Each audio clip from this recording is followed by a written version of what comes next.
साथियों नमस्कार। मैं प्रमोद कुमार और आप मुझे भी YouTube channel teacher Pramod Kumar पर देख और सुन पा रहे हैं। तो चलिए आज की इस वीडियो में हम लोग कक्षा 6 के विज्ञान विषय को देखने वाले हैं। और कक्षा 6 के विज्ञान विषय में हम लोग चैप्टर 2 जिसका नाम है वस्तुओं के समूह बनाना, तो उस चैप्टर को हम लोग NCERT हिंदी मीडियम के लाइन बाय लाइन को हम लोग देखेंगे, समझेंगे और उसके बाद हम लोग उसके क्वेश्चन आंसर को भी करेंगे। तो उससे पहले हम लोग उस चैप्टर में यानी वस्तुओं के समूह बनाने में जो मेन जो टर्म आते हैं उन टर्म्स को देखने के बाद हम लोग सीधे NCERT के बुक को लाइन बाय लाइन स्टडी करेंगे। तो इस वीडियो में आप लास्ट तक बने रहेंगे, क्योंकि आप सभी जानते हैं कि किसी भी कॉम्पिटिटिव एग्जाम्स में NCERT से ही क्वेश्चन बनते आ रहे हैं। तो आइए हम लोग, जैसा कि स्क्रीन पर आप सभी देख पा रहे होंगे कि ये विज्ञान विषय का बुक है, कक्षा 6 के लिए पाठ्य पुस्तक है। और हम लोग आगे बढ़ते हैं कि इसमें क्या क्या दिए हुए हैं। तो हम लोग जैसा कि देख पा रहे हैं NCERT का बुक है और इसका सबसे पहले जैसा कि आप स्क्रीन पर विषय सूची देख पा रहे होंगे, तो विषय सूची में जो सबसे पहला है अध्याय 1 जिसका नाम है भोजन के घटक। तो इस चैप्टर को हम लोग देख लिए हैं, प्लेलिस्ट में वीडियो पड़ा हुआ है, आप वहां से जाकर देख सकते हैं। मेरे यूट्यूब चैनल के प्लेलिस्ट में जाएंगे तो क्लास 6 के NCERT हिंदी मीडियम का प्लेलिस्ट बना हुआ है, आप वहां से जाकर इस चैप्टर को देख लेंगे। इसके बाद आज के इस वीडियो में हम लोग अध्याय 2 जिसका नाम है वस्तुओं के समूह बनाना, तो इस चैप्टर को हम लोग इस वीडियो में देखने वाले हैं।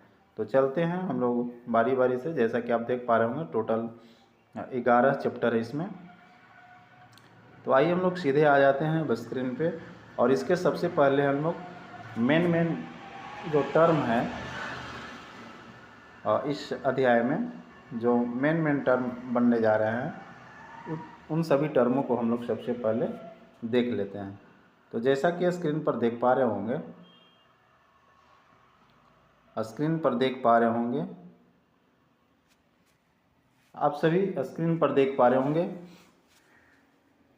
कक्षा 6 विज्ञान NCERT का है और अध्याय 2 है जिसका नाम है वस्तुओं के समूह बनाना। तो हम लोग इस अध्याय में क्या क्या पढ़ने वाले हैं और सबसे पहले उन सभी को देख लेते हैं। तो इस अध्याय में हम सभी वस्तुओं की पहचान कैसे करेंगे तथा सभी वस्तुओं जिसमें धातु एवं अधातु को भी दोनों को सम्मिलित किया गया है कि एक गुणधर्म को जानेंगे कि उसके गुण क्या है। कोई वस्तु पारदर्शी, अपारदर्शी या पारभासी है, उसके बारे में भी हम लोग ये तीनों टर्म को जानेंगे कि पारदर्शी क्या है, अपारदर्शी क्या है और प्रभासी क्या है, इसके बारे में जानेंगे। कुछ वस्तुएं जल में घुलनशील है, कुछ अघुलनशील है तथा कुछ धातुएं कठोर अथवा नरम होती है। इन सभी के बारे में इस अध्याय में हम लोग देखेंगे, समझेंगे और जानेंगे। तो चलिए हम लोग आगे बढ़ते हैं। और आगे जैसा कि सबसे पहले हम लोग वस्तु के बारे में जानेंगे, क्योंकि इस चैप्टर का नाम ही है वस्तुओं के समूह बनाना। तो सबसे पहले हम लोग वस्तु के बारे में जान लेते हैं कि वस्तु क्या है। तो जैसा कि आप स्क्रीन पर देख पा रहे होंगे वस्तु, तो वैसे पदार्थ, थोड़ा सा मैं इसको कम कर ले रहा हूँ साइज को।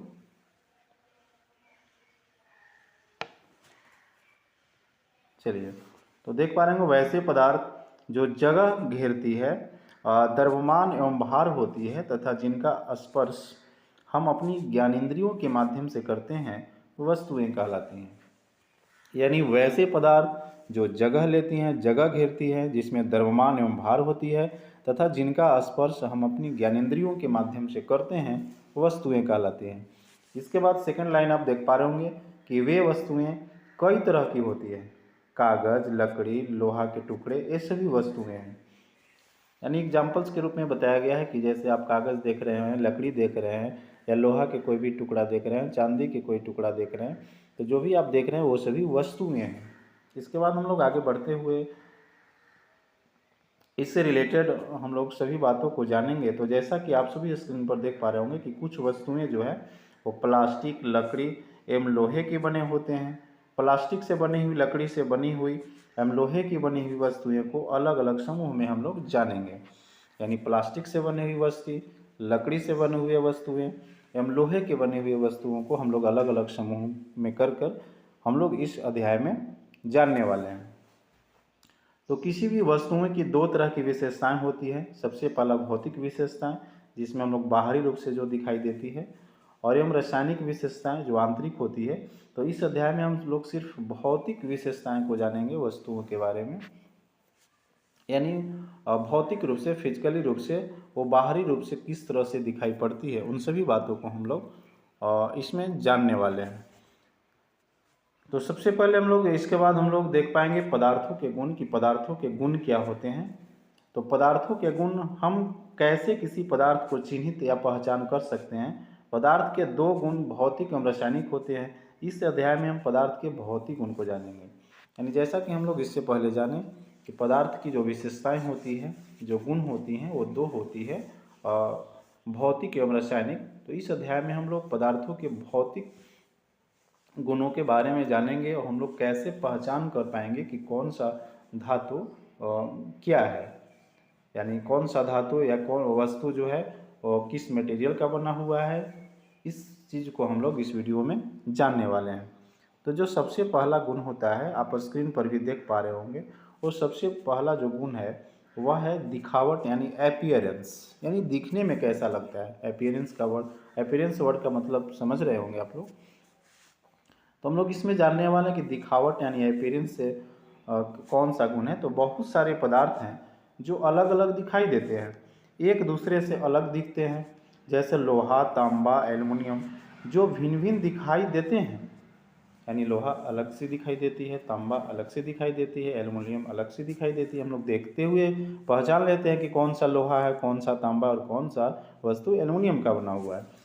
तो इन सभी धातुएं अलग अलग होते हुए भी कुछ समानता होती है, जो लकड़ी या लकड़ियों से बनी वस्तुओं में नहीं होती है। यानी इसमें अलग अलग होते हुए भी कुछ समानता होती है।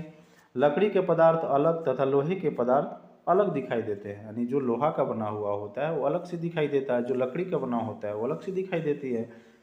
तभी तो हम लोग देखते हुए पहचान लेते हैं कि लकड़ी का बना हुआ है, लोहा का बना हुआ है। जल अलग अलग प्रकार के दिखाई देते हैं, जल हम लोगों को अलग से दिखाई देती है। बालू एक अलग प्रकार की दिखाई देती हैं। यानी सभी के अपीयरेंस अलग अलग होती है। अब हम लोग आगे चलेंगे और आगे चलते हुए हम लोग स्क्रीन पर देख पा रहे हैं कि हर वस्तु का अपना एक गुण होता है। वह वस्तु कठोर है या नरम या मुलायम है, यह भी पदार्थ का भौतिक गुण ही है। यानी कौन सा पदार्थ कठोर है या नरम है या मुलायम है, यह भी पदार्थ का भौतिक गुण ही है। लोहा जो है, लोहा लकड़ी कठोर है, जबकि कागज और रूई मुलायम है। क्योंकि हम लोग जनरली देख रहे हैं कि लोहा और लकड़ी थोड़ा हार्ड होती है, लेकिन कागज या रुई को ले लें तो हम लोग देख रहे हैं कि वो मुलायम होती है। कोई भी पदार्थ जल में घुलनशील यानी विलेय, जबकि कुछ पदार्थ जल में अघुलनशील यानी अविलेय होती है। यानी कुछ ऐसे पदार्थ होते हैं जो जल में घुलनशील होते हैं, जल में घुल जाते हैं, जबकि कुछ पदार्थ जल में अघुलनशील यानी अविलेय होती है। जैसे रेत या बालू जल में अघुलनशील, जबकि चीनी जो है वो जल में घुलनशील होने वाले पदार्थ हैं। ये सभी भी पदार्थ के भौतिक गुण ही है। यानी विलेय और अविलेय, यानी घुलनशीलता और अघुलनशीलता, ये भी पदार्थ का गुण ही है, और यह जो गुण है यह भौतिक गुण है। अब हम लोग आगे बढ़ते हुए देखेंगे तो कोई पदार्थ पारदर्शी, अपारदर्शी या प्रभासी है, ये सभी किसी पदार्थ के भौतिक गुण के ही अंतर्गत आते हैं। यानी कोई पदार्थ पारदर्शी होते हैं, कोई अपारदर्शी होते हैं या कोई प्रभासी होते हैं। तो यह जो गुण है यह भी पदार्थ का भौतिक गुण ही है। इसके बाद नेक्स्ट देख पा रहे होंगे, धातु के बारे में हम लोग यहाँ से स्टार्ट करते हैं। तो वे सभी पदार्थ जो कठोर, धुतीवान, धुतीवान का मतलब चमक होती है, लचीले एवं ऊष्मा के सुचालक अर्थात विद्युत के सुचालक होते हैं, धातु कहलाते हैं। तो एग्जैक्ट डेफिनेशन ये हुआ कि वे सभी पदार्थ जो कठोर, धुतीवान यानी जिसमें चमक होती है, लचीले एवं ऊष्मा के सुचालक अर्थात विद्युत के सुचालक होते हैं, धातु कहलाते हैं। और जैसे में आप देख पा रहे होंगे लोहा, तांबा, सोना, चांदी, एल्युमिनियम। इसके बाद हम लोग आगे बढ़ेंगे और आगे बढ़ते हुए हम लोग स्क्रीन पर देख पा रहे होंगे, आप यहाँ पे स्क्रीन पर देख पा रहे होंगे कि धातुएं आवाज़ उत्पन्न करती हैं यदि धातु पर हम किसी अन्य धातु से चोट पहुँचाते हैं। यानी किसी भी धातु पर किसी अन्य धातु से हम लोग उस पर चोट करते हैं, नोक करते हैं, तो उससे आवाज़ निकलती है। सेकेंड गुण आप देख पा रहे होंगे कोमल या कठोर। वे पदार्थ जिन्हें आसानी से संपीड़ित या दबाया या खरोचा जाता है कोमल पदार्थ कहलाते हैं, जैसे रुई और कागज। यानी वे सभी पदार्थ जिन्हें आसानी से संपीड़ित कर सकते हैं, यानी दबा सकते हैं या खरोचा जा सकता है उसको, तो वे कोमल पदार्थ कहलाते हैं। और एग्जाम्पल्स में आप देख पा रहे होंगे रुई और कागज। इसके बाद हम लोग आगे बढ़ेंगे और आगे बढ़ते हुए हम लोग इसमें और चीज़ देख पाते हैं कि वे पदार्थ जिन्हें आसानी से संपीड़ित यानी कंप्रेस्ड कर सकते हैं, जिसे आसानी से दबाया जा सकता है या खरोचा नहीं जा सकता है, ऐसे पदार्थ कठोर पदार्थ कहलाते हैं। यानी नरम पदार्थ को संपीड़ित कर सकते हैं, उसे खरोच सकते हैं, लेकिन जो कठोर होते हैं उन्हें आप कंप्रेस यानी संपीड़ित नहीं कर सकते हैं और उसे आप खरोच भी नहीं लगा सकते हैं। लकड़ी एवं लोहा जो है कठोर पदार्थ के उदाहरण है। इसके बाद नेक्स्ट गुण आप स्क्रीन पर देख पा रहे होंगे विलेय और अविलेय का। तो इसे हम लोग देख लेते हैं कि विलेय या अविलेय क्या है। तो कुछ पदार्थ ऐसे होते हैं जो जल में घुल या मिश्रित हो जाते हैं, इन पदार्थों को विलेय पदार्थ कहते हैं, जैसे नमक, चीनी और सिरका। ये सभी जो है जल में घुलनशील हैं यानी विलेय हो जाते हैं। इसके बाद सेकेंड पॉइंट देख रहे हैं कि वे पदार्थ जो जल में पूरी तरह से मिश्रित या घुलते नहीं हैं, वे सभी पदार्थ अविलेय पदार्थ कहलाते हैं। और इस पदार्थ के अंतर्गत रेत, बालू, तेल, चूना, लोहा, लकड़ी आते हैं। यानी ये सब जो पदार्थ हैं वो जल में घुलनशील नहीं होते हैं, जल में आसानी से वो घुलते ही नहीं हैं। इसके बाद स्क्रीन पर और देख पा रहे होंगे कि घुलनशीलता या अघुलनशीलता भी किसी पदार्थ का एक भौतिक गुण ही है। नहीं, जैसा कि हम लोगों ने देखा कि कुछ जो पदार्थ हैं वो जल में घुल जा रहे थे, लेकिन कुछ ऐसे पदार्थ हैं जो जल में घुल नहीं रह रहे थे। तो इस प्रकार से घुलनशीलता और अघुलनशीलता ये पदार्थ का भौतिक गुण ही है। इसके बाद नेक्स्ट है पारदर्शिता। तो यह भी पदार्थ का एक भौतिक गुण है। इसके आधार पर ही हम पता लगा सकते हैं कि पदार्थ कैसे होते हैं। यानी पारदर्शिता भी एक वस्तुओं का एक भौतिक गुण ही है, जिसके आधार पर हम लोग देख सकते हैं कि पदार्थ कैसा है। और वो कैसा में वो तीनों टर्म जो मैंने बताया था कि पारदर्शी, अपारदर्शी और प्रभासी, तो उन सभी टर्मों को हम लोग देख लेते हैं। तो सबसे पहला है पारदर्शी। तो जिन वस्तुओं से होकर दूसरे वस्तुओं को देखा जा सकता है उन्हें हम पारदर्शी कहते हैं। और ऐसे पदार्थ हैं कांच, जल और वायु। यानी ये ऐसे पदार्थ हैं जिनके माध्यम से हम लोग दूसरे वस्तुओं को भी देख सकते हैं, उसके आर पार हम लोग देख सकते हैं। इसके बाद जो नेक्स्ट टर्म है वो पारदर्शी का है, अपारदर्शी का है। तो जिन वस्तुओं से होकर दूसरे वस्तुओं को आर पार नहीं देखा जा सकता है वे अपारदर्शी कहलाते हैं। जैसे लकड़ी के टुकड़ा हो गया, कोई गत्ते हो गए, तो ये वैसे वस्तुएं होते हैं जिन्हें आर पार हम लोग देख नहीं पाते हैं। इसके बाद जो लास्ट इसका गुण है वह है परभासी।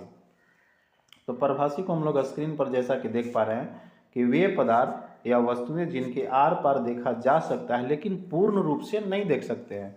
जैसे यदि कागज़ के टुकड़े पर तेल का लेप लगा देते हैं तो तेल लगा हुआ कागज़ के भाग से आर पार धुंधला दिखाई देता है, लेकिन पूर्ण या स्पष्ट रूप से दिखाई नहीं पड़ता है। तो इन्हें हम परभासी कहते हैं। पारदर्शी में तो आर पार देख रहे थे, अपारदर्शी में आर पार नहीं दिख रहे थे, और परभासी में जो है वो पूर्ण रूप से नहीं देख सकते हैं।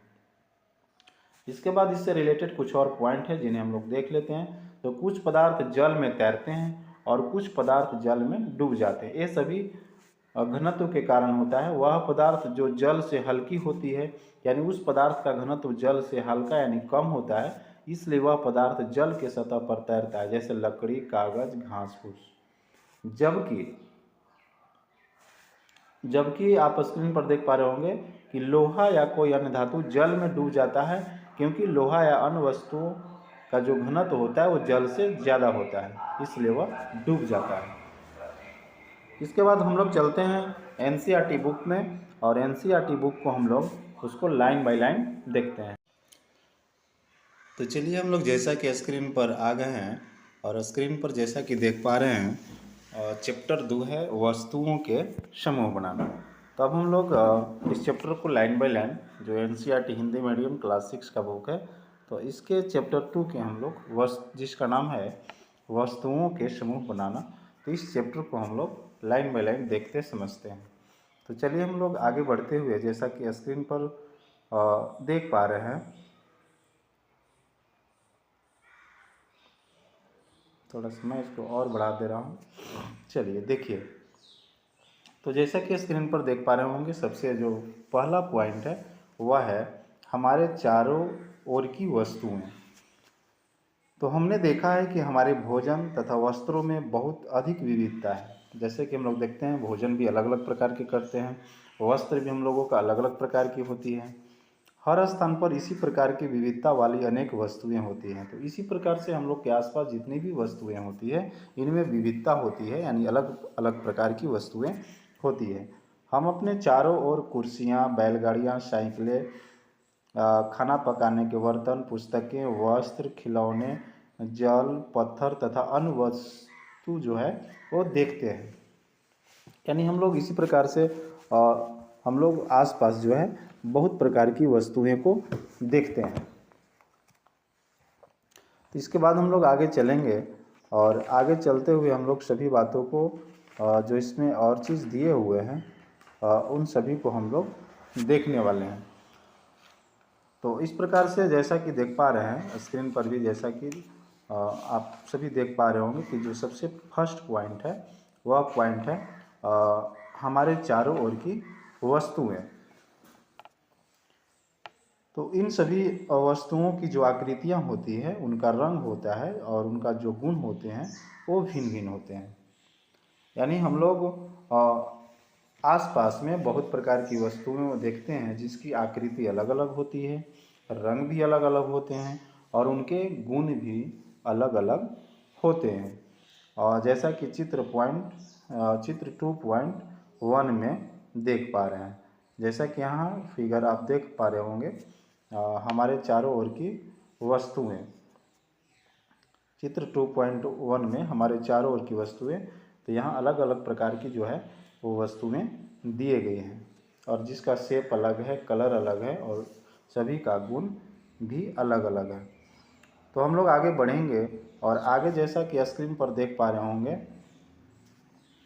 कि अपने चारों ओर देखिए तथा गोल आकृति की वस्तुएं पहचानिए। हमारी इस सूची में विभिन्न प्रकार की गेंद, जैसे रबड़ की गेंद, फुटबॉल तथा कंचे, ये सब हम लोग आसपास देख रहे हैं। तो इस प्रकार के जो हम लोग वस्तुएं जो गोल होते हैं, रबड़ के गेंद, फुटबॉल तथा कंचे सम्मिलित हो सकते हैं। गेंद, फुटबॉल, कंचे भी आप लोग समझ रहे होंगे, कांच या मिट्टी से बनी छोटी गोलाकार गेंद होती है जिनका इस्तेमाल बच्चों के खेलने में भी किया जाता है। तो यदि हम अपनी सूची में लगभग गोल वस्तुओं को भी सम्मिलित कर लें तो इसमें सेव, संतरा, घड़े जैसे वस्तुओं को भी रखा जा सकता है। यानी इसमें बताया जा रहा है कि वैसे वस्तुओं को आप लीजिए जिसकी आकृति जो है वो गोल है। इसके बाद हम लोग आगे बढ़ेंगे, और आगे बढ़ते हुए हम लोग देख लेते हैं कि नेक्स्ट जो है हम लोगों को जानना है वो क्या जानना है। तो आप जैसा कि स्क्रीन पर देख पा रहे होंगे, दिया हुआ है कि मान लीजिए कि हम प्लास्टिक की बनी वस्तुओं को एक समूह बनाना चाहते हैं। यानी वैसे वस्तुओं को हम लोग एकत्रित करेंगे जो प्लास्टिक से बने होते हैं। बाल्टियाँ, लंच बॉक्स, खिलौने, जल पात्र और पाइप तथा इसी प्रकार की बहुत सी वस्तुओं को इस समूह में स्थान मिल सकता है। अतः वस्तुओं के समूह बनाने के बहुत से ढंग हैं। उपयुक्त उदाहरण में हमने वस्तुओं के समूहों में उनकी आकृतियों तथा जिस पदार्थ से वे बने हैं के आधार पर बांटा है। यानी सभी हम लोग जो है सबसे पहले वैसे वस्तुओं को बांटे जो सेम आकृति की है। इसके बाद हम लोगों ने इसमें जाना कि जो प्लास्टिक के बने होते हैं, कुछ ऐसे वस्तुएं हैं जो धातु के बने होते हैं। तो इस आधार पर हम लोग उसको वर्गीकृत कर सकते हैं। इसके बाद थोड़ा सा हम लोग आगे बढ़ते हैं, और आगे बढ़ते हुए देख लेते हैं। तो हमारे चारों ओर की वस्तुओं एक अथवा एक से अधिक पदार्थों से भी बनी होती है। यानी कुछ ऐसे भी वस्तु हम लोग देखते हैं जो दो या दो से अधिक वस्तुओं को या पदार्थों के मिलने से बनता है। जैसे अगर दरवाज़ा ही ले लें तो दरवाज़ा में कुछ लोग धातु का यूज करते हैं, उसी में शीशा का भी यूज कर देते हैं। बहुत सारे टेबल देखे होंगे, लकड़ी प्लास्टिक दोनों यूज रहता है।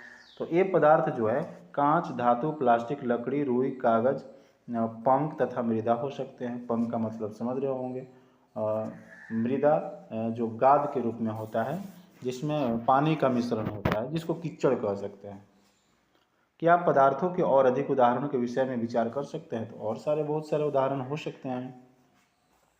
इसके बाद आप देख पा रहे होंगे क्रियाकलाप 1। तो क्रियाकलाप 1 में क्या दिया जा रहा है, हम लोग इसको देखते हैं।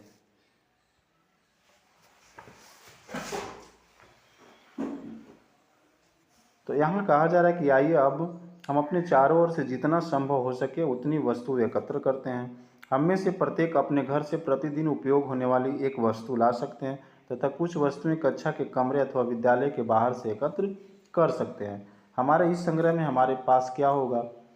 तो हमारे पास होगा चौक, पेंसिल, नोटबुक, रबड़, डस्टर, जिसको झाड़न भी कहते हैं, हथौड़ा, कील, साबुन, पहिए, कारा, बैट, बल्ला, माचिस की डिब्बी, नमक एवं आलू, यानी वैसे वस्तुएं जिसे हम लोग डेली हम लोग देखते हैं। वस्तुओं की एक सूची भी बना सकते हैं जिसके बारे में हम केवल सोच ही सकते हैं कक्षा के कमरे में, यानी कहा रहा है कि कुछ ऐसे वस्तु को भी शामिल कर सकते हैं जिसको हम लोग एकत्रित या एक जगह ला नहीं तो सकते हैं। जैसे पेड़ को देख रहे हैं, घर का कोई भी और सामान देख सकते हैं जो बड़े बड़े होते हैं, जिसको स्कूल में नहीं ला सकते हैं लेकिन हम लोग देख सकते हैं। कक्षा के कमरे में ला नहीं सकते। उदाहरण के लिए दीवार, ब्रिज, दरवाज़ा, ट्रैक्टर और सड़कें, इसको तो हम लोग क्लास में ला नहीं सकते हैं लेकिन हम लोग इसको देख सकते हैं। इसके बाद हम लोग आगे बढ़ते हैं कि आगे क्या कहा जा रहा है।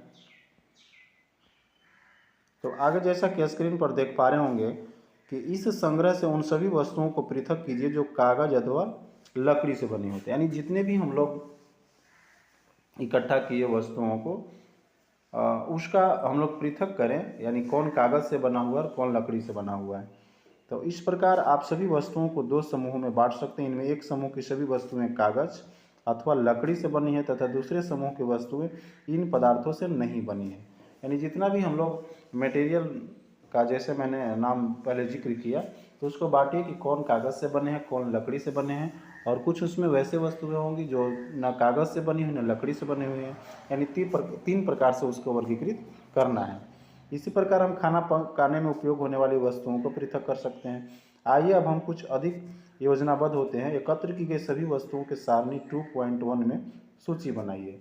यानी नीचे एक सारणी दी हुई है टेबल 2.1, तो उसमें हम लोग नोट डाउन करेंगे। और आगे बढ़ते हैं।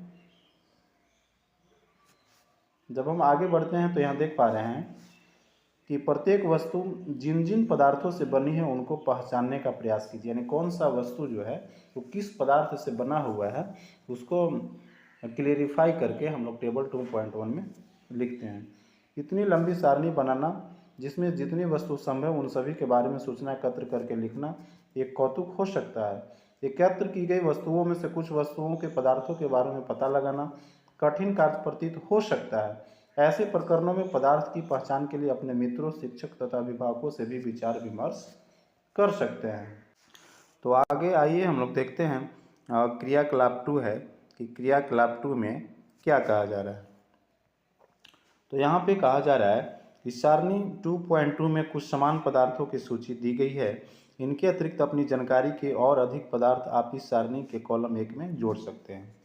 यानी कॉलम सारणी 2.1 में दिया गया है कि वस्तुएं तथा पदार्थ जिनसे बनी हैं, यानी वस्तु हैं और वे किस पदार्थ से बने हुए हैं उसका इसमें दिया हुआ है। लेकिन जब हम लोग सारणी 2.2 को देखेंगे तो समान पदार्थ से बनी विभिन्न प्रकार की वस्तुएं, यानी यहाँ पे आपको पदार्थ का नाम दिया हुआ है और इस पदार्थ से कौन कौन से वस्तु बन सकती है। जैसे यहाँ पर वस्तु दिया हुआ है प्लेट, तो इससे क्या क्या बन सकता है। और यहाँ पर सामान का ही नाम दिया गया, पदार्थ का नाम दिया गया है और उस पदार्थ से कितने वस्तु बन सकते हैं। यहाँ सबसे पहले वस्तु है कि किससे किससे बन सकता है, लेकिन यहाँ पर पदार्थ का ही नाम दिया गया है और इनसे क्या कौन कौन सी वस्तुएं बन सकती हैं। तो मैं समझ पा रहा हूँ कि आप लोग सारणी 2.1 और 2.2 को समझ रहे होंगे। तो आइए हम लोग देखते हैं सारणी 2.1 को सबसे पहले, इसके बाद हम लोग सारणी 2.2 को देखेंगे। इसमें जैसा कि दे रहा है कि सारणी 2.1 वस्तुएं तथा पदार्थ जिनसे बनी है, यानी सबसे पहले वस्तु दिया गया है और ये जो वस्तु हैं वो कौन कौन पदार्थ से बन सकते हैं। तो सबसे पहले प्लेट या थाली है, तो यह इस्पात, कांच, प्लास्टिक या अन्य किसी भी पदार्थ से बने हो सकते हैं। सेकंड में है पेन, तो ये प्लास्टिक और धातु ये दोनों का होते हैं। इसके बाद मैंने इसको फिलअप कर दिया है, जो कुर्सी है, कुर्सी लकड़ी के हो सकते हैं, प्लास्टिक के हो सकते हैं और धातु को भी हो सकते हैं। इसके बाद दरवाज़ा है, तो दरवाज़ा लकड़ी के हो सकते हैं, धातु के हो सकते हैं, प्लास्टिक के हो सकते हैं और शीशा के भी हो सकते हैं। तो आइए हम लोग अब आगे बढ़ते हुए यहाँ पे आप देख पा रहे होंगे, अब बूझो की एक पहेली है। तो बूझो यह जानना चाहती है कि क्या हमने यह पता लगाया है कि कुछ पदार्थों का उपयोग एक से अधिक प्रकार की वस्तुओं को बनाने में किया जाता है। यानी यह बूझो जानना चाहती है कि क्या हम लोग ये पता लगाए हैं कि कुछ ऐसे पदार्थ हैं जिसके माध्यम से हम लोग अधिक प्रकार के वस्तुओं को बना सकते हैं। तो आइए हम लोग इसका जवाब नीचे सारणी 2.2 में देख लेंगे। तो जब हम लोग आगे बढ़ते हैं तो आगे जैसा कि स्क्रीन पर देख पा रहे होंगे कि आप प्रयास करके अपनी जानकारी की दैनिक उपयोग में आने वाली उन वस्तुओं के बारे में विचार कीजिए जो मुख्यतः इन्हीं पदार्थों से बनी और उन्हें कॉलम 2 में सूचीबद्ध करना है। यानी सारणी 2.2 में कोई एक पदार्थ ले लेना है और उस पदार्थ से कौन कौन से वस्तुएं बन सकती है उसका उसमें एंट्री करना है। तो इन सब सारणियों से हमें क्या पता चलता है, पहले हमने वस्तुओं को कई ढंग से समूहों में रखा कि कोई गोल हो सकता है, कोई लंबे हो सकते हैं, कोई वस्तु अलग अलग रंग के हो सकते हैं।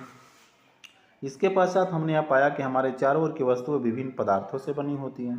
कई बार तो कोई वस्तु एक ही पदार्थ से बनी होती है, तो ऐसा भी होता है कि कोई एक ही वस्तु कई पदार्थों से बनी होती है। यानी पहले कहा जा रहा है कि बहुत सारे कोई वस्तु है जो एक ही पदार्थ से बना है। इसके बाद एक ही वस्तु जो है कई पदार्थों से भी बने होते हैं, तो इसको भी हम लोग देखेंगे। तो आइए हम लोग आगे इसमें देखते हैं कि आगे इसमें क्या कहा जा रहा है। तो आगे इसमें कहा जा रहा है कि फिर एक ही पदार्थ के उपयोग से कई वस्तुएं बनाई जा सकती है और यह कैसे निश्चित किया जाता है। तो आइए हम लोग सारणी 2.1 में देख लेते हैं। तो मैं इसको और ऊपर ले लेता हूँ। अब आपको स्क्रीन पर नज़र आ रही होगी, नज़र नहीं आ रही होगी तो अपने वीडियो क्वालिटी को बढ़ा लेंगे। तो यहाँ जो है पदार्थ दिया हुआ है और इस पदार्थ से कौन कौन सी वस्तुएं बनाई जा सकती है इसमें। तो सबसे पहले लकड़ी है, तो लकड़ी से कुर्सी, मेज, हॉल, बैलगाड़ी और इसी तरह से और भी हो सकते हैं। इसके बाद कागज़ है, तो कागज़ से पुस्तक, नोटबुक, समाचार पत्र, खिलौने, कैलेंडर ये सब बनाए जा सकते हैं। इसके बाद चमड़ा देख रहे होंगे, तो चमड़ा से पर्स, जूता, जैकेट और हैंडबैग। इसी प्रकार से प्लास्टिक देख रहे होंगे, तो प्लास्टिक से प्लेट, कलम, लंच बॉक्स ये सब बनाए जा सकते हैं। इसके बाद और स्क्रीन पर देख रहे होंगे आप रुई, तो रुई का एक कमीज़ बनाने में कमीज़ बनता है, तौलिया है, बेडशीट है। इसके बाद शीशा है, तो शीशा से आप दर्पण, दरवाज़ा, खिड़की ये सब वस्तुएं बनाई जा सकती है। अब हम लोग आगे बढ़ेंगे और आगे बढ़ते हुए देख लेते हैं कि हम लोगों को और कौन सी चीज़ों को जानना है। तो यहाँ पर देख पा रहे होंगे कि किसी दी हुई वस्तु को बनाने के लिए कौन सा पदार्थ उपयोग किया जाना चाहिए। ऐसा लगता है कि अभी हमने विभिन्न पदार्थों के बारे में और अधिक जानकारी प्राप्त करने की आवश्यकता है।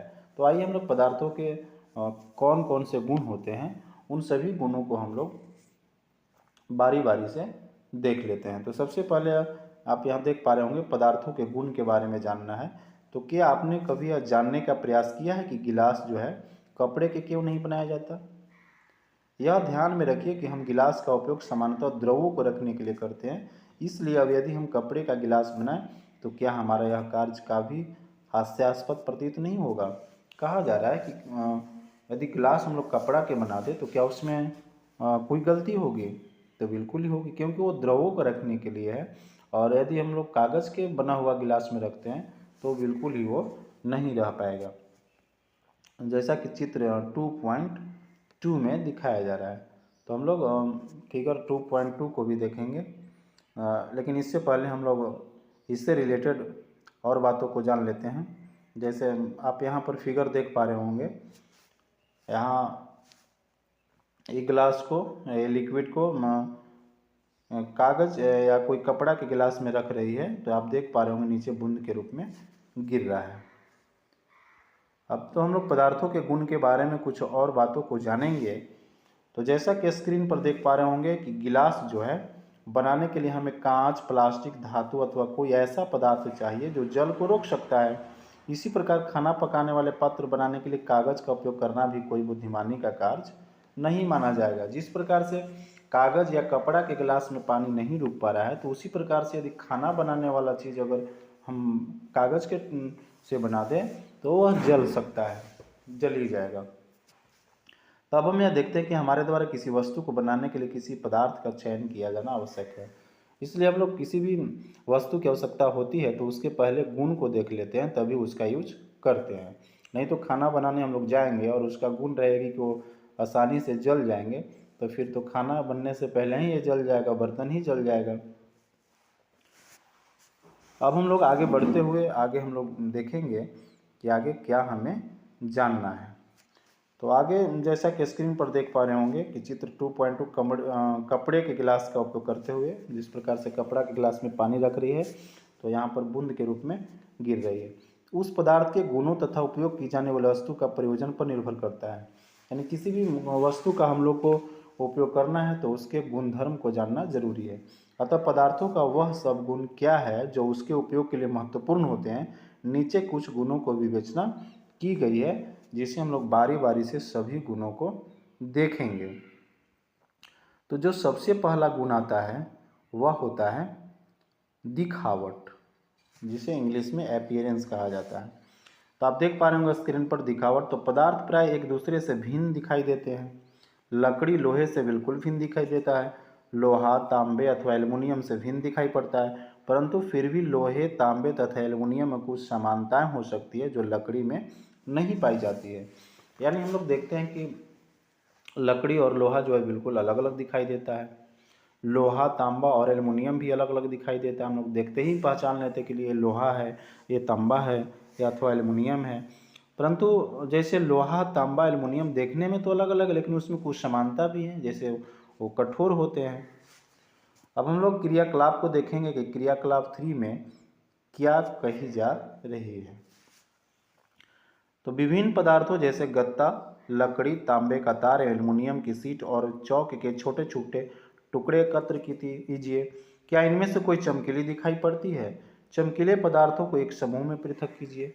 यानी गत्ता, लकड़ी, तांबे का तार, एल्युमिनियम की शीट और चौक के छोटे छोटे टुकड़े एकत्र कीजिए।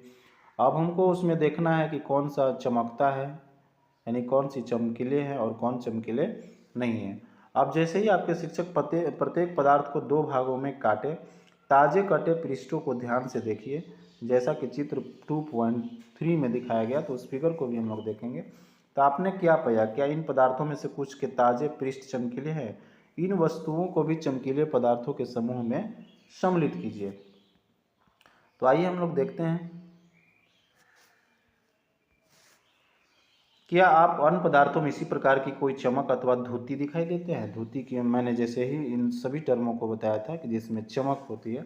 जैसे भी संभव हो सके किसी भी ढंग से इन्हें काटिए। ऐसा आप कक्षा में जितने भी पदार्थों के साथ कर सकते हैं कीजिए तथा धुतीवान तथा धुतीहीन पदार्थों की सूची बनाइए। काटने के स्थान पर आप पदार्थों के पृष्ठों को, और हम लोग आगे बढ़ेंगे, लेकिन जैसा कि आप फिगर में देख पा रहे होंगे, जैसा कि चित्र 2.3 देखने की बात की जा रही थी, तो इसमें है कि धातुओं के टुकड़े को उनकी धुती देखने के लिए काटना। यानी पहले से कोई रॉड रखा हुआ है तो ऊपर से हो सकता है धूल कण के कारण वो चमक नहीं रहा हो, लेकिन जैसे ही उसको कट कीजिएगा तो जहाँ कटा हुआ रहेगा वहाँ पे चमकेगा। तो ये समझिए कि धुतीवान वस्तु है। या फिर यहाँ पे कहा जा रहा है कि रेगमाल से रगड़ कर यह देख सकते हैं कि वे धुतीवान है अथवा नहीं। तो रेगमाल समझ रहे होंगे, जिसे सैंड पेपर या एमरी पेपर भी कहा जाता है। एक दरदरा कागज होता है जिस पर रेत चिपकी होती है। इसके इस्तेमाल धातुओं पर से जंग हटाने में किया जाता है। तो पदार्थ जिनमें इस प्रकार की धुती होती है वे प्राय धातु होते हैं, यानी जिसमें धुतीवान गुण होता है, यानी जो चमकीले होते हैं वो धातु होते हैं। लोहा, तांबा, एल्युमिनियम तथा सोना धातुओं के उदाहरण है। कुछ धातुएं बहुधा अपनी चमक खो देती है और धुतीहीन यानी निष्प्रभ दिखाई लगती है, यानी कुछ अपनी चमक खो देते हैं, यानी जिसका गुण धुतीहीन हो जाता है, यानी धुतीहीन हो जाते हैं, चमकते नहीं हैं। ऐसा उन पर वायु तथा नमी की अभिक्रियाओं के कारण होता है। इसीलिए हमें केवल ताजे कटे पृष्ठों पर ही दिखाई देती है। यानी कुछ मैंने जैसे ही पहले बताया कि कोई लोहा का टुकड़ा है और बहुत दिन से बाहर में ऐसे ही रखा हुआ है, तो वायु और नमी के कारण और उस पर धूल कण कण पड़ने के कारण वो धूतिहीन नज़र पड़ते हैं। लेकिन जैसे ही उसको काटते हैं तो धूतिवान नज़र आते हैं, नहीं वो चमकते हैं। जब आप किसी लोहार अथवा वर्कशॉप का भ्रमण करें तो धातु की छड़ों को ताजे कटे पृष्ठों को देखने का प्रयास करें और यह देखें कि उनमें धुती है अथवा नहीं, यानी उसमें चमक है या नहीं है, उसे देखें। इसके बाद हम लोग आगे बढ़ेंगे। तो आगे जैसा कि आप स्क्रीन पर देख पा रहे होंगे, जो नेक्स्ट आ रहा है धातुओं का गुण, वह है कठोरता। तो हम लोग कठोरता को समझ लेते हैं। उससे पहले कठोरता जैसा कि पॉइंट है, कठोरता का मतलब ही समझ रहे होंगे। तो जब आप विभिन्न पदार्थों को अपने हाथों से दबाते हैं तो उनमें से कुछ को दबाना यानी संपीड़ित करना कठिन होता है, जबकि कुछ अन्य आसानी से संपीड़ित हो जाते हैं। यानी जब हम कोई पदार्थ को हाथ से दबाते हैं तो कुछ ऐसे पदार्थ होते हैं जो आसानी से दब जाते हैं, संपीड़ित हो जाते हैं, लेकिन कुछ ऐसे पदार्थ होते हैं जो आसानी से दबाया जिसे नहीं सकते हैं। धातु की एक चाबी लीजिए तथा इसे लकड़ी, एल्युमिनियम, पत्थर का टुकड़ा, कील, मोमबत्ती, चौक, अन्य कोई पदार्थ अथवा वस्तु के पृष्ठों को खरोंचने का प्रयास करिए, उसे खरोचिए। आप कुछ पदार्थों को आसानी से खरोच सकते हैं जबकि कुछ अन्य पदार्थों को इतनी आसानी से खरोच नहीं सकते हैं। यानी कुछ ऐसे पदार्थ होते हैं जिस पे आसानी से खरोच सकते हैं, लेकिन कुछ ऐसे भी पदार्थ होते हैं जिसको आसानी से खरोच नहीं सकते हैं। तो हम लोग आगे बढ़ते हैं और आगे जैसा कि देख पा रहे होंगे स्क्रीन पर कि वे पदार्थ जिन्हें आसानी से संपीड़ित किया अथवा खरोचा जा सकता है वो कोमल पदार्थ होते हैं, जबकि अन्य पदार्थ जिन्हें संपीड़ित करना कठिन होता है कठोर पदार्थ कहलाते हैं। जिसको आसानी से दबा सकते हैं, जिस पे आसानी से खरोच कर सकते हैं, वो कोमल पदार्थ हो गया। जिसको आसानी से दबा नहीं सकते हैं, जिसमें खरोच नहीं कर सकते हैं, वे कठोर पदार्थ कहलाते हैं। उदाहरण के लिए रुई अथवा स्पंज कोमल है, जबकि लकड़ी जो है वो कठोर है। दिखावट में पदार्थों में विभिन्न गुण हो सकते हैं, जैसे धुती, कठोरता, रुक्ष यानी खुरदरा अथवा चिकना होना। यानी पदार्थ के अलग अलग गुण यहाँ पर बताई जा रही है कि धुती जो चमकीले होते हैं, कठोर हो सकते हैं, खुरदरा हो सकते हैं अथवा चिकना हो सकते हैं।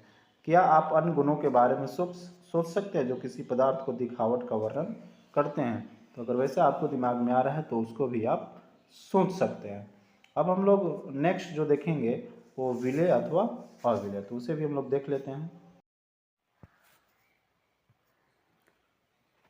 तो देखिए जैसा कि स्क्रीन पर देख पा रहे होंगे, जो नेक्स्ट गुण है वह है विलेय अथवा अविलेय। तो इस चीज़ को हम लोग समझ लेते हैं। और सबसे पहले क्रियाकलाप है, तो क्रियाकलाप 4 को हम लोग देख लेते हैं। तो कुछ ठोस पदार्थों जैसे चीनी, नमक, चौक, पाउडर, बालू जिसे रेत के नाम से जान सकते हैं, लकड़ी के बुरादे के नमूने एकत्र कीजिए। कांच के 5 गिलास लीजिए। प्रत्येक गिलास के लगभग 2/3 भाग में जल भरिए। इस पहले गिलास में कुछ मात्रा में चीनी, दूसरे में नमक अथवा इसी प्रकार शेष गिलासों में अन्य पदार्थों को मिलाना है। यानी जितने भी पदार्थ हम लिए हैं और सभी को पानी में डालना है और प्रत्येक गिलास की अंतर वस्तु को चम्मच से विलेयित करिए, यानी धीरे धीरे उसे हिलाना है। उसके बाद क्या रिजल्ट मिलेगा उसको हम लोग देखते हैं। इसके बाद कुछ मिनट तक प्रतीक्षा कीजिए, परीक्षण कीजिए और पता लगाइए कि जल में मिलाए गए पदार्थों का क्या होता है। चित्र 2.4 में नीचे देख पा रहे हैं। अपने प्रेक्षणों को सारणी 2.3 में दर्शाए अनुसार उसे नोट करना है। तो 2.3 हम लोग देखेंगे यहीं पे। तो जैसा कि आप स्क्रीन पर देख पा रहे होंगे फिगर को कि क्या लुप्त होता है और क्या नहीं। जैसा कि सभी वस्तुओं को हम लोग अलग अलग गिलास में मिलाए हैं, तो हम लोगों को यहाँ देखना है कि कौन उसमें मिल जा रहा है और कौन उसमें नहीं मिल रहा है। तो जैसा कि आप स्क्रीन पर देख पा रहे होंगे, आप सभी स्क्रीन पर देख पा रहे होंगे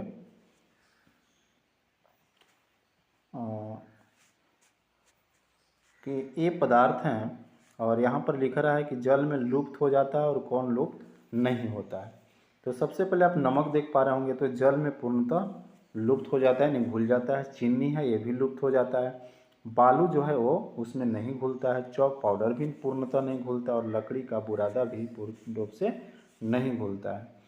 तो अब हम लोग आइए नेक्स्ट देख पाते हैं कि आगे इसमें क्या कहा जा रहा है।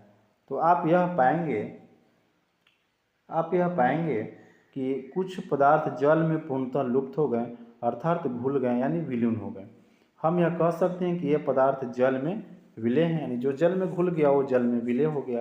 अन्य पदार्थ जल के साथ मिश्रित नहीं होते हैं तथा काफ़ी समय तक गिलास में विलोड़ित करने पर भी जल में लुप्त नहीं होते, यानी बहुत उसे विलोड़ने के बावजूद भी उसमें नहीं विलुप्त होते हैं। ये पदार्थ जल में अविलय, यानी जो जल में पूर्ण रूप से घुल गया वो विलय पदार्थ हो गए, और जो जल में पूर्ण रूप से नहीं घुले हुए अविलय हो गए। चूँकि जल बहुत से पदार्थों को विलीन कर सकता है, इसलिए हमारे शरीर के प्रकारों में इसकी एक महत्वपूर्ण भूमिका है। क्या द्रव भी जल में विलीन हो जाते हैं? यानी जल की बहुत ही इम्पोर्टेंट है, क्योंकि जल में अधिकतर वस्तुएं जो हैं वो विलय हो जाती हैं। इसके बाद नेक्स्ट हम लोग एक्टिविटी 5 को देखेंगे कि एक्टिविटी में क्या कही जा रही है। तो सिरका, नींबू का रस, सरसों का तेल अथवा नारियल का तेल, मिट्टी का तेल अथवा अन्य किसी द्रव के नमूने एकत्र कीजिए। कांच का एक गिलास लीजिए, इसे आधे जल से भरिए। अब इसमें चम्मच भरकर कोई द्रव मिलाइए और भली भांति विलोड़ित कीजिए। इसे 5 मिनट के लिए छोड़ दीजिए। परीक्षण कीजिए कि क्या यह द्रव जो है जल के साथ मिश्रित हो जाते हैं।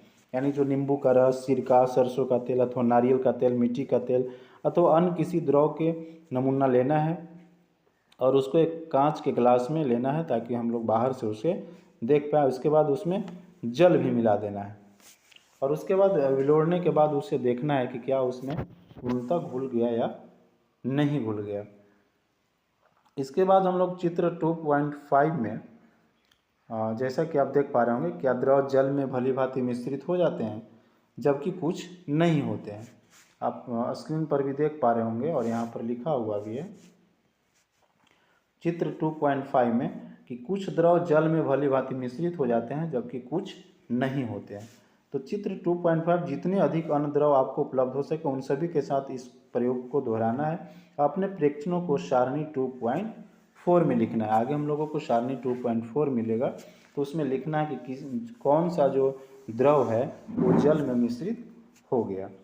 हम यह देखते हैं कि कुछ द्रव जल में पूर्णतः मिश्रित हो जाते हैं, कुछ अन्य द्रव जल में मिश्रित नहीं होते हैं। कुछ समय तक ऐसे ही छोड़ देने पर अपनी पृथक परत बना लेते हैं, यानी अलग अपना परत बना लेता है, लेकिन जल में पूर्णतः नहीं घुलता है। तो आइए उस सारणी 2.4 को भी हम लोग देख लेते हैं। तो जैसा कि आप सारणी 2.4 स्क्रीन पर देख पा रहे होंगे, सारणी 2.4 कुछ समान द्रव जल में विलेयता। सबसे पहले यहाँ द्रव दिया हुआ है इस कॉलम में, इस कॉलम में भली भांति मिश्रित होता है या नहीं होता है। तो सिरका जो है वो भली भांति मिश्रित हो जाएगा जल में। नींबू का रस नहीं घुलेगा, नहीं विलुप्त होगा। सरसों का तेल भी उसमें नहीं मिलेगा, नारियल का तेल भी नहीं होगा और केरोसिन में भी वो मिश्रित नहीं होगा। यानी जल में ये सभी द्रव जो है वो मिश्रित नहीं होगा, लेकिन सिरका जो है वो मिश्रित हो जाता है। नींबू का रस मिश्रित नहीं होता है, सरसों का तेल भी नहीं होगा, नारियल और केरोसिन ये सब का तेल भी मिश्रित नहीं होगा। तो आगे हम लोग देखेंगे कि आगे इसमें क्या कही जा रही है। तो आगे आप स्क्रीन पर देख पा रहे होंगे कि बूझो यह सुझाव देता है कि हमें यह भी जांच करना चाहिए कि हमने क्रियाकलाप 5 में जिन द्रवों का उपयोग किया था क्या जल के अतिरिक्त किसी अन्य द्रव में भली भांति मिश्रित हो जाते हैं। पहले यह जानने के लिए उत्सुक है कि क्या गैसें भी जल में विलीन हो जाती है। यानी बूझो यह सुझाव देती है कि हमने जो जांच किया क्रियाकलाप 5 में जिन द्रवों का उपयोग किया क्या जल के अतिरिक्त किसी अन्य द्रव में भी भली भांति मिश्रित हो जाते हैं। इसके बाद पहले भी यह जानने के लिए उत्सुक है कि क्या गैसें भी जल में विलीन होती हैं, यानी जो गैस हो गया ऑक्सीजन, नाइट्रोजन, तो वो भी जल में विलय होती है। तो इसका जवाब हम लोग आगे इसी में मिल जाएगा, जस्ट इसके बाद हम लोग यहाँ पर देखते हैं। तो कुछ गैसें जल में विलय हैं जबकि अन्य नहीं, यानी कुछ गैस हैं जो जल में विलय हैं। सामान्यतः जल में कुछ गैसें थोड़ी मात्रा में विलीन होती है। उदाहरण के लिए जल में विलीन ऑक्सीजन गैस जल में रहने वाले जंतु एवं पादपों की उत्तरजीविता के लिए अत्यंत महत्वपूर्ण है। यानी जल में ऑक्सीजन गैस होती है तभी तो और जो जल में रहने वाले जो जंतु हैं उन्हें वहाँ से ऑक्सीजन मिल पाती है। इसके बाद नेक्स्ट आप देख पा रहे होंगे कि वस्तुएं जल में तैर अथवा डूब सकती हैं। ये भी पदार्थ का गुण ही है कि कुछ ऐसे वस्तु हैं जो जल में तैर सकती है और कुछ ऐसे वस्तुएं हैं जो जल में डूब सकती हैं। तो इन सभी चीज़ों को भी हम लोग देखेंगे। तो आगे जैसा कि स्क्रीन पर देख पा रहे होंगे कि क्रियाकलाप 4 करते समय आपने यह ध्यान दिया होगा कि जल में अविलेय जो है ठोस जल से पृथक हो जाते हैं। क्रियाकलाप 5 में भी आपने कुछ द्रवों के साथ ऐसा ही देखा। इनमें से कुछ पदार्थ जो जल में मिश्रित नहीं हुए वो जल के पृष्ठ पर आकर तैरने लगते हैं। यानी जो ठोस अगर जल में विलय नहीं होगी वो तल्ली में बैठ जाएगी, और जो द्रव पानी में नहीं घुल सकती हैं वो ऊपर में रह जाती है, वो अपना परत अलग बना लेते हैं। इसके बाद हम लोग आगे बढ़ेंगे और आगे आप स्क्रीन पर देख पा रहे होंगे यहाँ फिगर में चित्र 2.6 जल में डूबती तथा तैरती वस्तु, यानी कुछ डूबे हुए हैं और कुछ तैरते हुए नजर आपको आ रहे होंगे।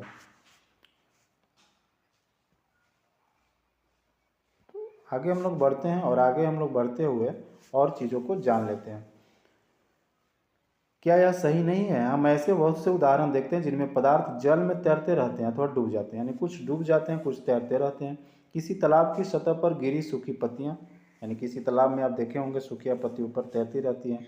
कंकड़ जो आप इसी तालाब में फेंक देते हैं। शहद की कुछ बूंदें जिन्हें आप गिलास के जल में डालते हैं, इन सब का क्या होता है?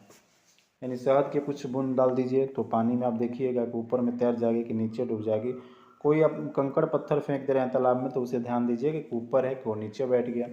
बूझो यह चाहता है कि आप उसे जल में तैरने वाले तथा जल में डूबने वाले पदार्थों के 5-5 उदाहरण दीजिए। यानी आप जल में डूबने वाले 5 वस्तुओं का उदाहरण दीजिए और जल में तैरने वाली वस्तुओं का उदाहरण दीजिए। बूझो जानती है, बूझो कहना चाह रही है। अन्य द्रवों जैसे तेल में ही पदार्थ तैरते हैं अथवा डूब जाते हैं। इसे देखने के लिए आप किस प्रकार परीक्षण करेंगे? यानी ये जानना चाहते हैं कि कुछ ऐसे वस्तु लीजिए जो जल में तैर रही या डूब रही है, और उसे अगर हम तेल में डाल देते हैं और अन्य द्रव यानी तेल में डालते हैं तो वो डूबेगा कि तैरेगा, वो जानना चाहती है। इसके बाद हम लोग नेक्स्ट गुण देख पा रहे होंगे, और वह जो गुण है वह है पारदर्शिता का। तो हम लोग देखते हैं पारदर्शिता क्या होती है। तो आपने लुका छिपी का खेल खेला होगा। उन स्थानों के बारे में विचार करिए जहां आप खेलते समय छिपना चाहेंगे ताकि आप दूसरों को दिखाई न दें। लुका छिपी करते समय हम लोग कोशिश करते हैं कि वो दूसरा आदमी हमें नहीं देख सके।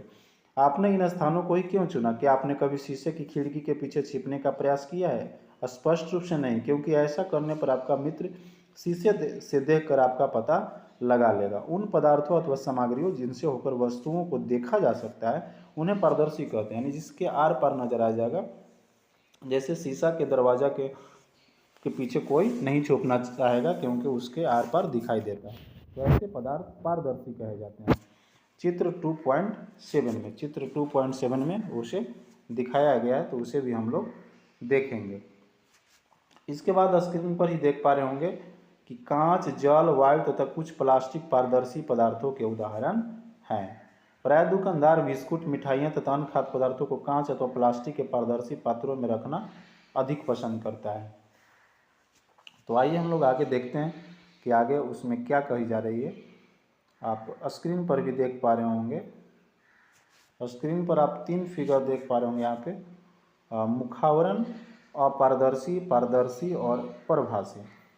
यहाँ पर आप देख पा रहे होंगे फिगर में कि इसके आर पार दिखाई नहीं दे रहा है, इसे धुंधला दिखाई दे रहा है और इसे स्पष्ट रूप से दिखाई दे रहा है। तो ये पारदर्शी हो गया, ये हो गया अपारदर्शी और ये हो गया परभासी। इसके बाद देख रहे होंगे फिगर आपको सामने नज़र आ रही होगी। दुकानदार इस प्रकार से सामानों को रखता है क्योंकि इसमें रखा हुआ सामान खरीदने वाला को स्पष्ट रूप से दिख जाए। इसके बाद हम लोग आगे बढ़ते हैं और आगे बढ़ते हुए हम लोग पढ़ेंगे कि इसमें क्या हम लोगों को जानना है। इसके विपरीत कुछ ऐसे पदार्थ पे जिनसे होकर आप वस्तुओं को नहीं देख सकते, इन पदार्थों को अपारदर्शी कहते हैं। यानी कुछ ऐसे वस्तुएं हैं जिनको हम लोग आर पार नहीं देख सकते हैं, उसे अपारदर्शी। आप यह नहीं बता सकते हैं कि बंद लकड़ी के बॉक्स, गत्ते के डिब्बे अथवा धातु के पात्र के भीतर क्या रखा है। यानी कोई लकड़ी का बक्सा है तो हम उसके अंदर नहीं देख सकते हैं। लकड़ी, गत्ता तथा धातुएं अपारदर्शी पदार्थों के उदाहरण हैं। क्या अब हम यह समझते हैं कि हम बिना किसी भ्रांति के सभी पदार्थों एवं वस्तुओं को पारदर्शी अथवा अपारदर्शी में समूहित कर सकते हैं? हम लोग आसानी से उसको अलग कर सकते हैं कि कौन सा पारदर्शी है और कौन अपारदर्शी है। इसके बाद हम लोग क्रियाकलाप 6 को देख लेते हैं कि क्रियाकलाप 6 में क्या कही जा रही है। तो क्रियाकलाप 6 में आप देख पा रहे हैं कि कागज की एक शीट लीजिए और इससे होकर किसी प्रदीप्त बल्ब को देखिए। इस संबंध में अपने प्रेक्षण नोट कीजिए। अब कागज की शीट के बीच में 2-3 उसे क्या लेना है हम लोग देखते हैं। 2-3 बूंद खाने का तेल या मक्खन डालकर इसे फैलाना है। यानी कागज को टुकड़ा लीजिए, उस पर तेल या मक्खन डालकर उसे फैलाना है। कागज के उस भाग से जहाँ तेल फैला है प्रदीप्त बल्ब को दोबारा ध्यान से देखिए, यानी जला हुआ लाइट को। अब आप क्या देखते हैं? क्या आप यह पाते हैं कि अब बल्ब हमें पहले के अपेक्षा और अधिक स्पष्ट दिखाई देता है? परंतु क्या आप इसे चिकने कागज से होकर प्रत्येक वस्तु को पूर्णतः स्पष्ट देख लेते हैं? कदाचित नहीं। ऐसे पदार्थ हैं जिनसे होकर वस्तुओं को देख तो सकते हैं परंतु बहुत स्पष्ट नहीं देख सकते हैं, उन्हें पारभासी कहते हैं। यानी कुछ ऐसे भी वस्तु, जैसे कागज का टुकड़ा लीजिए, उस पर तेल थोड़ा सा दे दीजिए, तो जहाँ पर तेल का लेप लगा हुआ रहेगा उससे कुछ न कुछ हल्का फुल्का दिखाई देगा। तो ऐसे पदार्थ, ऐसे वस्तुएं परभासी के अंतर्गत आते हैं। अब इसे हम लोग थोड़ा सा और आगे बढ़ते हुए देख लेते हैं कि आगे क्या कही जा रही है। तो कागज पर लगे उस तैलीय धब्बे को याद कीजिए जिसका उपयोग हमने खाद्य पदार्थों का या वसा के लिए परीक्षण में करने में किया था। वह भी परभासी ही था। क्या परभासी पदार्थों के कुछ और उदाहरणों पर सोच विचार कर सकते हैं? यानी जब हम लोग कौन सी वस्तु में वसा है या नहीं, तो इसका भी परीक्षण जो है हम लोग इसी प्रकार से किए थे। अगर उसमें से तैलीय पदार्थ निकल रहे हैं तो हम लोग समझ रहे थे कि वो वसा है।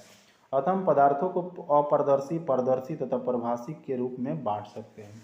यानी यहाँ भी एक गुण हो गया कि कौन सा वस्तु पारदर्शी है, कौन सा वस्तु अपारदर्शी है और कौन सा वस्तु परभासी है।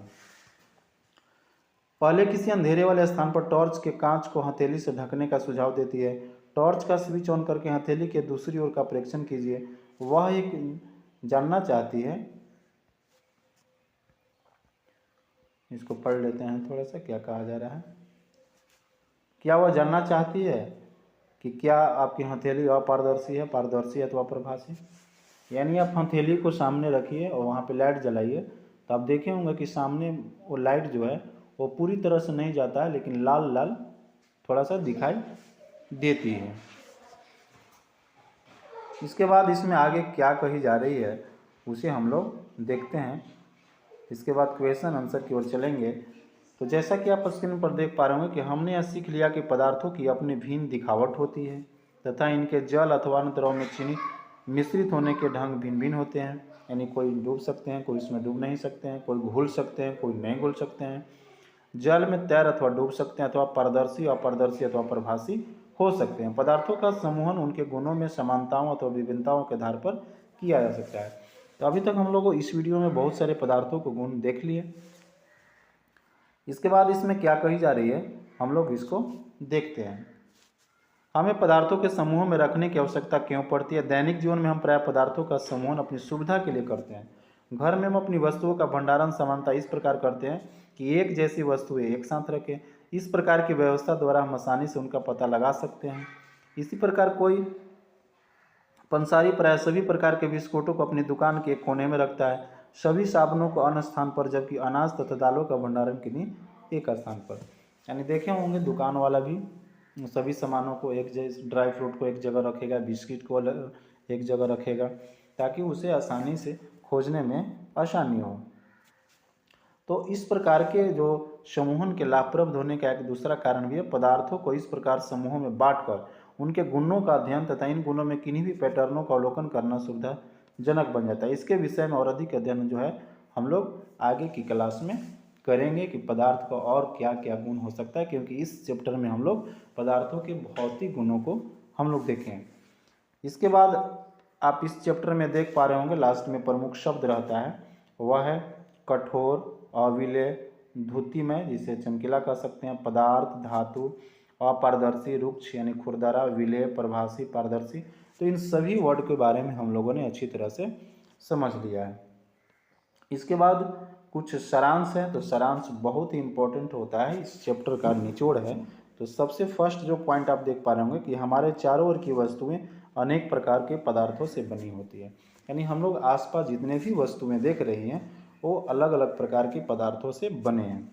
किसी दिए गए पदार्थ का उपयोग बहुत सी वस्तुओं के निर्माण में किया जा सकता है। किसी वस्तु को केवल एक ही पदार्थ से भी बनना संभव हो सकता है अथवा उसे विभिन्न प्रकार के पदार्थों से भी बनाया जा सकता है। यानी कोई ऐसे भी वस्तु देखे होंगे जो एक ही पदार्थ से है, कुछ ऐसे भी वस्तु देखे होंगे जिसमें बहुत सारे पदार्थों का मिश्रण होता है। तो विभिन्न प्रकार के पदार्थों का जो गुण होता है वो भिन्न भिन्न होता है।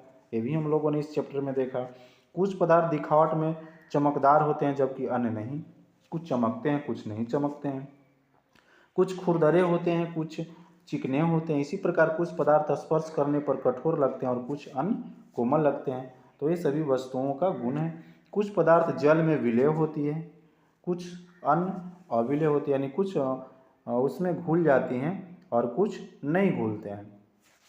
इसके बाद आप और भी देख पा रहे होंगे कि कुछ पदार्थ जैसे कांच पारदर्शी होते हैं, आर पार देख सकते हैं। कुछ अन्य लकड़ी एवं धातु अपारदर्शी, जिसे आर पार नहीं देख सकते हैं। और कुछ पदार्थ प्रभासी होते हैं, यानी थोड़ा बहुत देख सकते हैं। पदार्थों को उनके गुणों में समानताओं तथा विभिन्नताओं के आधार पर समूहों में बांटे। यानी कोई किसी भी पदार्थ का उसका क्या गुण है, क्या उसमें समानता और क्या विभिन्नता है, उसके आधार पर हम लोग उसको ग्रुपिंग कर सकते हैं। वस्तुओं को सुविधा तथा उनके गुणों का अध्ययन के लिए एक समय उसे समूहित कर सकते हैं, ग्रुप में बांट सकते हैं। इसके बाद हम लोग देख पा रहे हैं इस चैप्टर का इसमें क्वेश्चन आंसर है। तो आप देख पा रहे होंगे फर्स्ट क्वेश्चन, लकड़ी से बनाई जा सकने वाली 5 वस्तुओं का नाम लिखना है। सेकंड है निम्नलिखित में से चमकदार पदार्थों का चयन करना है।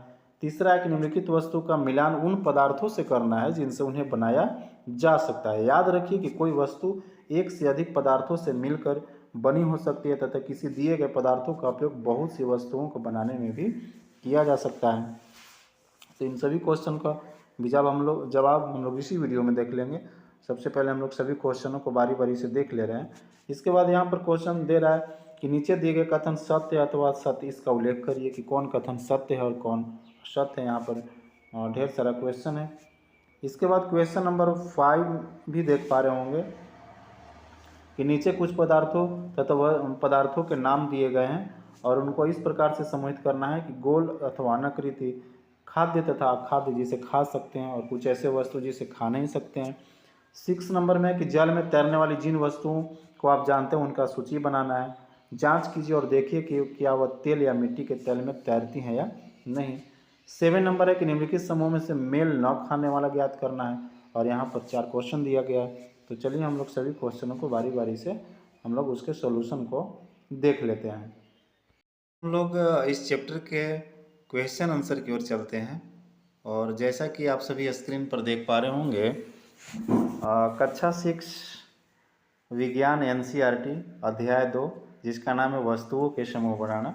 अब हम लोग प्रश्नोत्तरी अभ्यास की ओर चलेंगे और बारी बारी से इस चैप्टर में जो भी प्रश्न दिए गए हैं उन सभी क्वेश्चन को देखेंगे। तो जो सबसे पहला क्वेश्चन आप स्क्रीन पर देख पा रहे होंगे, क्वेश्चन फर्स्ट है कि लकड़ी से बनाई जा सकने वाली 5 वस्तुओं के नाम लिखिए।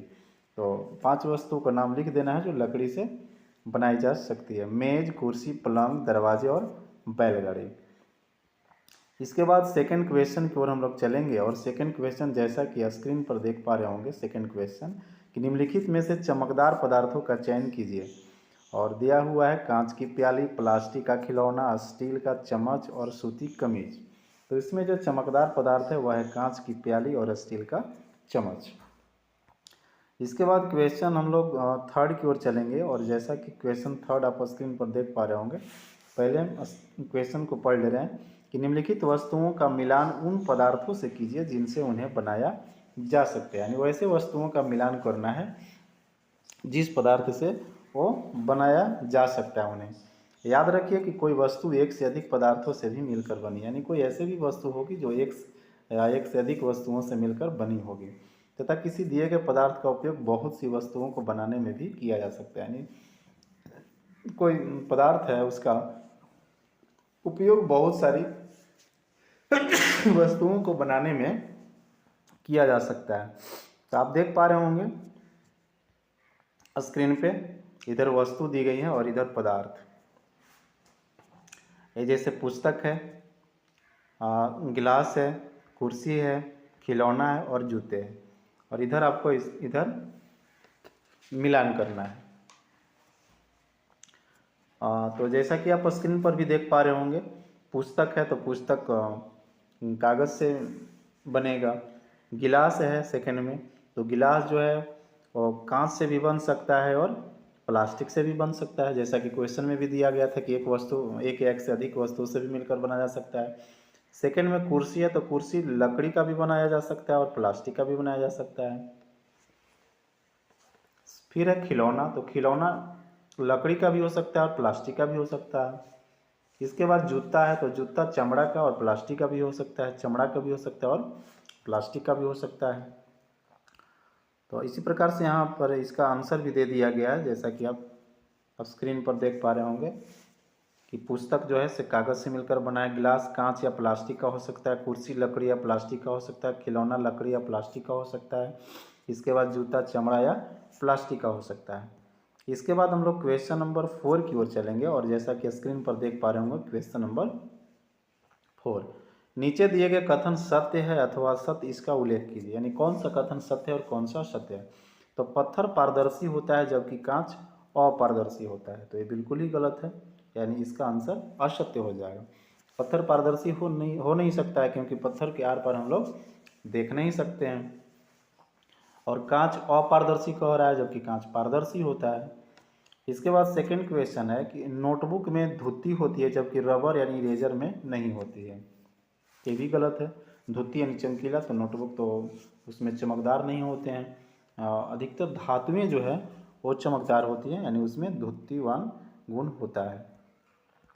इसके बाद ग देख पा रहे होंगे कि चौक जो है से जल में विलीन नहीं होती है, यह सत्य है क्योंकि वो विलीन हो जाती है। फिर है लकड़ी का टुकड़ा जल पर तैरता है, यह सत्य है, सही है। चीनी जल में विलीन नहीं होती है, यह सत्य है क्योंकि वो विलीन हो जाती है। फिर है तेल जल के साथ मिश्रणीय है, ये भी असत्य है क्योंकि वो मिश्रणीय नहीं है। इसके बाद नेक्स्ट और सारे क्वेश्चन हैं, उन सभी को देख लेते हैं। बालू रेत में निःसादित हो जाता है, ये सत्य है, और नीचे की ओर बैठ जाता है। सिरका जल में विलीन हो जाता है, ये भी सत्य है, सिरका जल में विलीन हो जाता है। इसके बाद क्वेश्चन नंबर 5 की ओर चलेंगे, और क्वेश्चन नंबर 5 जैसा कि स्क्रीन पर देख पा रहे होंगे कि नीचे कुछ वस्तुओं तथा पदार्थों का नाम दिए गए हैं, जैसे जल, बास्केटबॉल, संतरा, चीनी, ग्लोब, सेव तथा मिट्टी का घड़ा। तो इनको इस प्रकार समूहित करना है। सबसे फर्स्ट में है कि गोल आकृति तथा अनाकृति। तो गोल आकृति के जो अंतर्गत आ जाएंगे, स्क्रीन पे देखिए, गोलाकृति तथा अनाकृति। तो गोलाकृति के अंतर्गत आपको बास्केटबॉल, संतरा, ग्लोब, सेव और मिट्टी का घड़ा आ जाएगा, जबकि अनाकृति के अंतर्गत पानी और चीनी हो जाएगा। इसके बाद नेक्स्ट आप देख पा रहे होंगे खाद्य तथा अखाद्य। तो खाद्य तथा खाद्य में आ जाएगा पानी, संतरा, चीनी और सेब, जिसे हम लोग खा सकते हैं। और खाद्य के अंतर्गत बास्केटबॉल, ग्लोब और मिट्टी का घड़ा, जिसे हम लोग खाने में उपयोग होने वाले ये सब वस्तुएं नहीं है। इसके बाद क्वेश्चन नंबर 6 स्क्रीन पे होगा कि क्वेश्चन नंबर 6 कि जल में तैरने वाली जिन वस्तुओं को आप जानते हैं उनकी सूची बनाइए, जांच कीजिए और देखिए कि क्या वे तेल अथवा मिट्टी के तेल पर तैरती है। तो क्वेश्चन आप समझ गए होंगे कि आपको जांच करना है सूची बनाकर कि जो जल में तैरती हैं जो वस्तु, वो वस्तु तेल में या मिट्टी के तेल पर तैरती है या नहीं। तो आइए क्वेश्चन की ओर चलते हैं, और क्वेश्चन आप स्क्रीन पर भी देख पा रहे होंगे कि लकड़ी के टुकड़ा, कागज, गुब्बारा, गेंद, प्लास्टिक की बोतल, नाव आदि पानी पर तैरेंगे। इनमें से कुछ जैसे गेंद, गुब्बारा, मिट्टी के तेल या अन्य किसी अन्य पर तैर सकते हैं। कुछ प्रकार की लकड़ियां तेल की तुलना में अधिक भारी होती है लेकिन पानी से हल्की होती है, इसलिए यह पानी पर तैरता है, लेकिन मिट्टी के तेल या अन्य किसी तेल पर नहीं। जब भारी होगा तो वो डूब जाएगा। इसके बाद क्वेश्चन नंबर 7 की ओर चलते हैं, और क्वेश्चन नंबर 7 में कहा जा रहा है कि निम्नलिखित समूह में मेल न खाने वाला को ज्ञात करना है। और इसमें कुर्सी, पलंग, मेज, बच्चा और अलमारी दिया हुआ है। तो इसमें जो मेल नहीं खा रहा है वो बच्चा है, क्योंकि बच्चा यहाँ सजीव है जबकि अन्य सभी निर्जीव हैं। सेकेंड क्वेश्चन है कि गुलाब, चमेली, नाव, गेंदा, कमल। तो इसमें नाव जो है वो अलग हो जाएगा, क्योंकि नाव ये अलग इसलिए होगा क्योंकि शेष सभी जो है सो फुल है। इसके बाद है नेक्स्ट क्वेश्चन। तो नेक्स्ट क्वेश्चन हम देख लेते हैं स्क्रीन से। जैसा कि आप देख पा रहे होंगे, गम, एल्युमिनियम, आयरन, तांबा, चांदी और रेत। तो इसमें अलग जो होगा वो रेत होगा। क्यों? क्योंकि शेष सभी जो हैं से धातु हैं। इसके बाद स्क्रीन पर देख पा रहे होंगे चीनी, नमक, रेत, कॉपर, सल्फेट। तो इसमें अलग जो होगा वो रेत होगा, क्योंकि शेष सभी क्रिस्टल यानी सफ़ेद रूप में है। इसके अतिरिक्त रेत जो है वो पानी के अंदर वो नीचे बैठ जाता है।